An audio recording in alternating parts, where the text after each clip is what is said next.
This is the Phoenix, Arizona weather discussion for Saturday, the 22nd of July. I'm Michael Groff. Active weather across the state today through Monday as some disturbances move through the monsoon flow.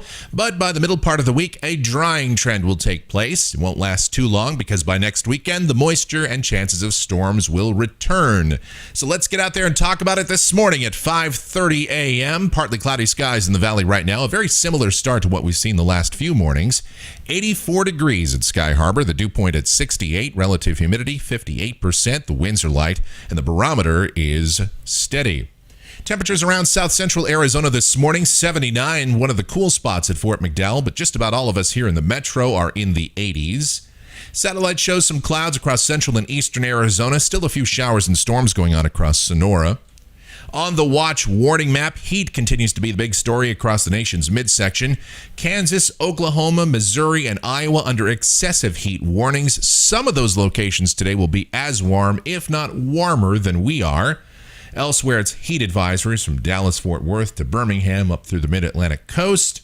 On the convective outlook, a slight risk of severe storms today for Minneapolis, St. Paul, Duluth, Rhinelander, and Milwaukee. Another slight risk zone from Indianapolis to Cincinnati, Baltimore, Washington, D.C., Philadelphia, and New York City.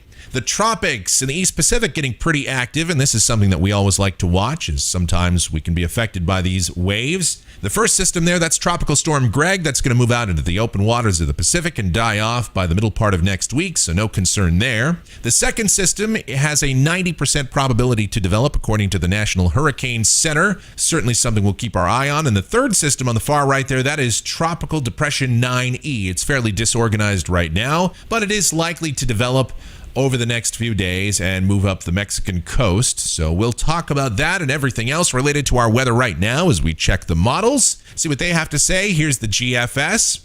It's the 06Z run, valid at 5 o'clock Mountain Standard Time today. The sprawling ridge that's been across the Plain States the last several days is weakening, and as it does, it becomes disorganized. The steering flow here in the southwest today is fairly light and disorganized as well. So showers and storms that develop over the mountains will once again generally tend to drift, albeit very slowly, toward the valley this afternoon and this evening. But the chance of any one spot getting wet here in the valley, I'd say, is only about 20% this afternoon. And that's what we'll call for with partly cloudy skies, highs 101 to 104. Now, the GFS is being very aggressive with storm development and heavy rain here in the valley. It's got amounts up around 1 inch on its QPF fields tonight. And certainly, if you get under one of those storms, if it hits your neighborhood, you could certainly get some very heavy rain in a short amount of time. Precipitable water values are still very high, so the atmospheric moisture still pretty good here, with amounts generally around 1.75 to 1.9 inches across southern Arizona. Looking at the high-res models, though, they're not nearly as bullish as the GFS. This is the NAM tonight at 7 o'clock, and it's got widely scattered showers and storms heading into the valley this evening, very similar to what we saw last night. And again, these storms could produce some gusty winds and locally heavy rain, maybe some blowing dust. And then this is the NAM at 9 o'clock, and again, scattered showers and storms. Nothing overly organized, widespread, but certainly possible here through the evening hours. Tomorrow, a fairly similar setup to today. The only difference is the easterly flow should strengthen a bit, so I'd say a slightly better chance that we'll see showers and storms getting into the valley, moving off the rim country. And highs tomorrow afternoon, maybe a bit cooler with a mix of sun and clouds. Highs somewhere in the upper 90s to about 102. Monday is an interesting day. We've got an inverted trough moving through the state, and more clouds in the area.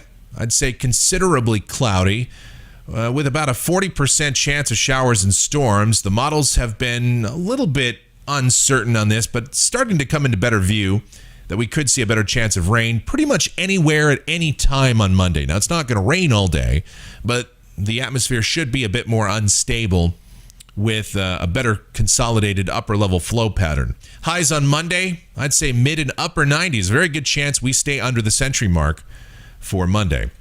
Tuesday, we start to see the influence of southwesterly flow coming back in, at least at the upper levels, as the upper high sinks a little bit further to the south. So somewhat drier air gets in, a slight chance of showers and storms Sunday. You see the GFS shows pretty much nothing. I think thunderstorm coverage will be a little bit better than that. Highs on Tuesday, 100 to 103. Wednesday, again, kind of similar. Drier southwesterly flow in place, at least in the upper levels. The surface, we're still going to be somewhat muggy, not as much as it has been. High temperatures, 102 to 105. Really the same thing on Thursday. Maybe a few more showers and storms in the eastern mountains, but here in Phoenix, I'd say our chance of rain is less than 10%.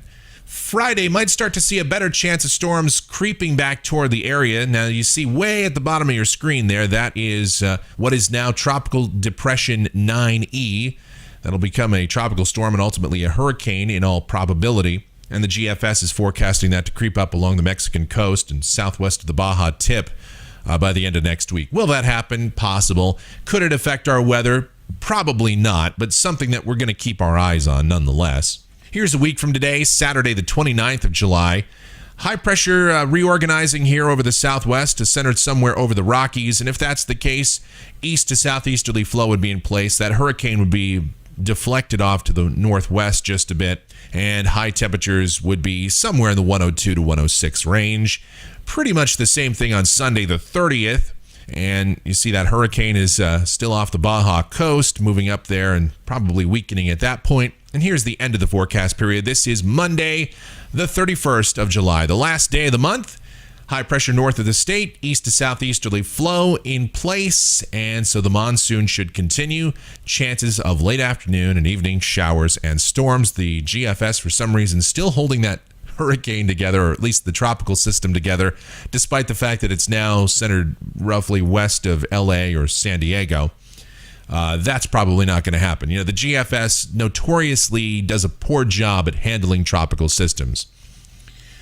All right, let's look at the temperatures coming off the European ensemble through the period. And yeah, highs trending down. I don't know if it's only going to be 91 on Monday, but trending down in temps over the next couple of days with better moisture fields, and then back to near normal for the end of the week and through the rest of the period. And that's going to do it for the Phoenix, Arizona weather discussion for today. Our next video comes back here tomorrow morning. Thank you so much as always for watching. Really do appreciate it. If you like our videos, be sure to subscribe to us so that whenever we post a brand new video, you'll get those notifications. Otherwise, be safe out there, stay cool, have yourselves a great Saturday.